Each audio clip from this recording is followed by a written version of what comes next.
Officers की मौजूदगी में तमाम एडिशनल चीफ सेक्रेटरीज मौजूद थे।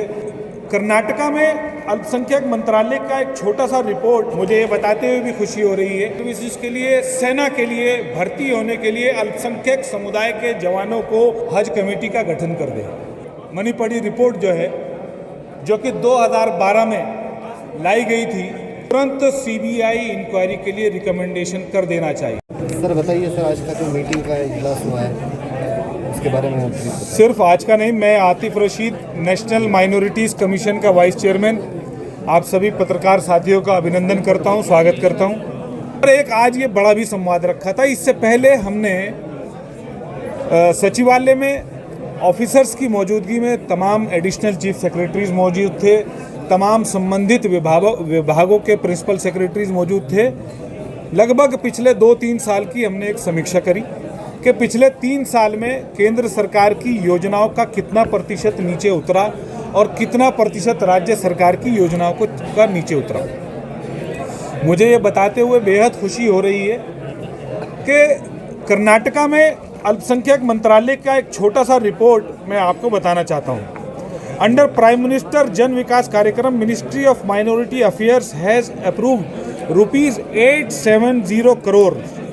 Out of 382 crores had been released for the purpose project funded under PMJVK in Karnataka. 252 classrooms, 420 Anganwadi centers, 5900 units Indira Awas Yojana, 8610 skill training centers, 1073 smart classes and teaching aids.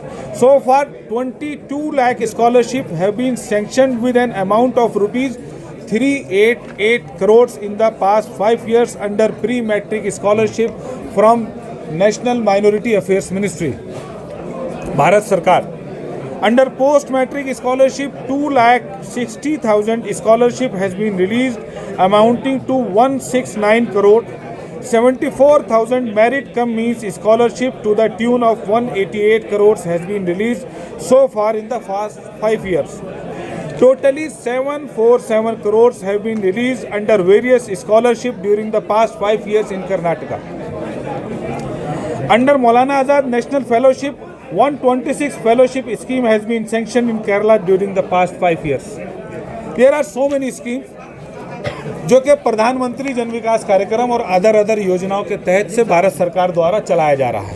मुझे ये बताते हुए भी खुशी हो रही है कि कर्नाटका में जो रेजिडेंशियल स्कूल्स चल रहे हैं, जिनकी डिटेल मैं महबूब साहब से कहूँगा कि एक बार वो आपको भी जानकारी में देंगे। मैंने जो स्टेट गवर्नमेंट की स्कीम्स की समीक्षा करी, उसमें भी बहुत सारी योजनाएं ऐसी हैं जो पूरे देश भर के लिए रोल मॉडल हो सकती हैं। एक जो बहुत बेहतरीन योजना मुझे कर्नाटका सरकार की लगी, जो कि माइनॉरिटीज़ के लिए चला रही है, कि वो आर्मी के लिए, पुलिस सर्विसेज के लिए, सेना के लिए भर्ती होने के लिए अल्पसंख्यक समुदाय के जवानों को ट्रेनिंग दे रही है। पुलिस सर्विसेज 400 से ज़्यादा पुलिस सर्विसेज में आ चुके हैं। ऐसी बहुत सारी स्कीम्स हैं जो सबको बराबर मौके फराहम करने के लिए तुष्टीकरण के बिना सशक्तिकरण की नीतियों के साथ कर्नाटका सरकार भारत सरकार के साथ मिलकर चला रही है। मैं इस अपने सारे दौरे में बहुत सारी बातें नोट करी मैं आज एक बहुत महत्वपूर्ण बात भी आपके सामने करना जा रहा हूँ। मैं 2 दिन से लोगों से मिल रहा हूँ। हमने यहाँ के आयोग की ऑफिसरन के साथ, आयोग के चेयरमैन साहब के साथ, हज कमेटी, उर्दू एकेडमी, वक्फ बोर्ड और माइनॉरिटी डेवलपमेंट कॉरपोरेशन सबके चेयरमैन एंड ऑफिसर्स के साथ हमने एक मीटिंग करी। पब्लिक का इंटरेक्शन भी हुआ। उस पब्लिक के इंटरेक्शन में बहुत सारी बातें निकलकर सामने आई।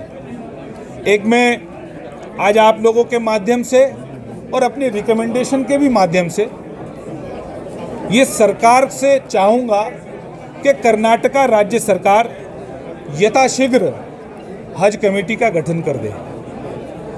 दूसरी एक और खुशखबरी आपको बताना चाह रहा हूँ कि भारत सरकार इस बार हज के लिए केवल 10 embarkation point due to corona बन रहे हैं। आपका कर्नाटक में बेंगलोर भी एक एम्बार्केशन पॉइंट रहेगा। इसलिए मैं कर्नाटका सरकार से ये निवेदन करूंगा, ये आग्रह करूंगा, ये हमारी उसको स्ट्रांगली रिकमेंडेशन है कि तुरंत हज कमेटी का गठन कर दिया जाए और उर्दू एकेडमी का भी तुरंत गठन करा जाए।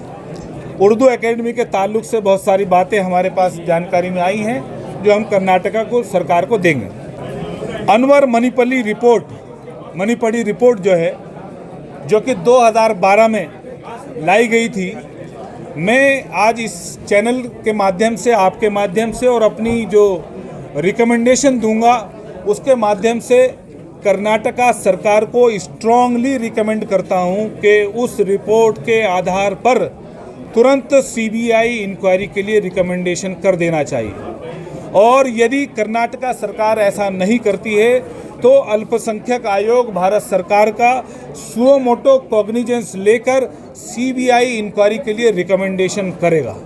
क्योंकि मुझे आज और कल 2 दिन में बहुत सारे लोगों ने जो इसका रिप्रेजेंटेशन दिया है उसके मुताबिक 2,30,000 करोड़ रुपए की संपत्ति मणिपल्ली रिपोर्ट के अकॉर्डिंग 2012 में इलीगल एनक्रोच की गई थी। मैं ये भी बताना चाहता हूं कि उस रिपोर्ट के मुताबिक कर्नाटका के केवल 55 परिवार ऐसे हैं जिन्होंने उन 2,30,000 करोड़ की संपत्तियों पर अवैध कब्जा कर रखा है, जो कि प्राइवेट कॉलेजेस चलाने के लिए इस्तेमाल हो रहे हैं, जो कि होटल्स के लिए इस्तेमाल हो रहे हैं, जो कि कमर्शियल कॉम्प्लेक्स बनाने के लिए इस्तेमाल किए जा रहे हैं। और 1998 का जो सुप्रीम कोर्ट का ऑर्डर है उसके मुताबिक एक प्रॉपर्टी अगर एक बार वक्फ हो गई वो हमेशा के लिए वक्फ रहेगी। उस पर अगर किसी ने अवैध कब्जा कर कुछ भी बना लिया है तो उसकी यथावत स्थिति उसको वक्फ को लौटानी होगी। यानी वहाँ अगर किसी ने 5 स्टार होटल बना लिया तो 5 स्टार होटल उनको एज इट इज़ वक्फ की संपत्ति हो जाएगा। अगर उन्होंने वहाँ पर कॉलेज बना लिया तो कॉलेज वक्फ की संपत्ति हो जाएगा। मैं कर्नाटका राज्य सरकार को बहुत स्ट्रांगली रिकमेंड करता हूं कि 2012 में जिस रिपोर्ट को लोक आयुक्ता ने एंडोर्स कर दिया, कर्नाटका हाईकोर्ट ने एंडोर्स कर दिया, सुप्रीम कोर्ट से पिटिशनर जीत जाते हैं जिस रिपोर्ट के आधार पर, उस रिपोर्ट को अब ज़्यादा देर पेंडिंग करने की आवश्यकता नहीं है। क्योंकि देश के यशस्वी प्रधानमंत्री नरेंद्र मोदी जी का ये संकल्प है, ये सपना है कि देश की वक्फ की संपत्तियां जायज़ कामों के इस्तेमाल के लिए अविलंब वक्फ प्रॉपर्टियां वक्फ बोर्डों के अधीन आ जाएं। वक्फ से इनलीगल एनक्रोचमेंट हटा देना मुख्तार अब्बास नकवी और नरेंद्र मोदी जी का सपना है। सर, अभी यहाँ पे जो मीटिंग तय की गई थी, अलग अलग मज़हब के लोगों ने अलग अलग उनका मसला बताया है, आप उसके ऊपर कैसे एक्शन लेंगे? देखिए, ऐसा है, इसमें हम इसको पूरा पढ़ेंगे ठीक से, और जो वाजिब मांगे होंगी वो अल्पसंख्यक आयोग, स्टेट गवर्नमेंट के, जैसे अभी जैन समुदाय की समस्या है, सिख समुदाय की समस्या है, या क्रिश्चियन समुदाय की समस्या है, या मुस्लिम समुदाय की समस्या है, बौद्ध समुदाय की समस्या है, जो वाजिब समस्याएं हैं उन वाजिब समस्याओं को तुरंत राज्य सरकार को और केंद्र सरकार को रिकमेंड किया। सर, यहाँ के जो भी अभी जो इश्यूज चल रहे हैं स्टडी को लेके, जो स्कॉलरशिप में बहुत सारे स्कीमें बंद कर दी हैं। जी नहीं, बंद नहीं करी। मैं इसमें बता देता हूँ आपको कि कोरोना की वजह से कुछ फंड कम करा गया था, और हमने कल ये एडिशनल चीफ सेक्रेटरीज़ की मीटिंग में ये बात तय हुई है कि अभी जो नया बजट आने वाला है इसमें फिर से ये बजट बढ़ा दिया जाएगा और सारी स्कीम से यथावत दोबारा चल पड़ेंगी। निश्चित रहिए, सबका साथ, सबका विकास, सबके विश्वास के साथ अर्जित होकर रहेगा। सर, माइनॉरिटीज़ के सारे स्कीम्स कम करके अचानक से पेट्रोल का प्राइस बढ़ा देना कहीं ना कहीं गरीब को परेशानी थी। देखिए, ऐसा सिर्फ माइनॉरिटीज़ का कोई बजट घटा नहीं है। सभी, ये कोरोना पेंडेमिक ईयर है, आपको समझना चाहिए इस बात को। ये कोरोना पेंडेमिक ईयर है, पूरे विश्व जो है आर्थिक तंगी से झेल रहा है। सिर्फ एक हेल्थ सेक्टर को छोड़ के, हेल्थ सेक्टर ही इस वक्त सबसे बड़ी आवश्यकता है, ज़रूरत है। हेल्थ सेक्टर को छोड़ के बाकी हर सेक्टर का जो बजट है वो थोड़ा घटाया गया। वक्फ की संपत्तियों का मिसयूज़ करा है, इलीगल एनक्रोचमेंट किया है। उन्होंने जो 5 स्टार होटल, जो कमर्शियल कॉम्प्लेक्स उस पर बनाए हैं, वो तुरंत अविलंब आज़ाद कराकर वक्फ बोर्डों को दिए जाएं। वक्फ बोर्डों की उससे इनकम बढ़ेगी और मुस्लिम समाज के दबे कुचले हुए लोग जो यतीम, बेवा, मजदूर, मिस्कीन हैं, उन तक उनका अधिकार और उनका हक पहुंचाने का काम राज्य सरकार की जिम्मेवारी है। शुक्रिया। Thank you.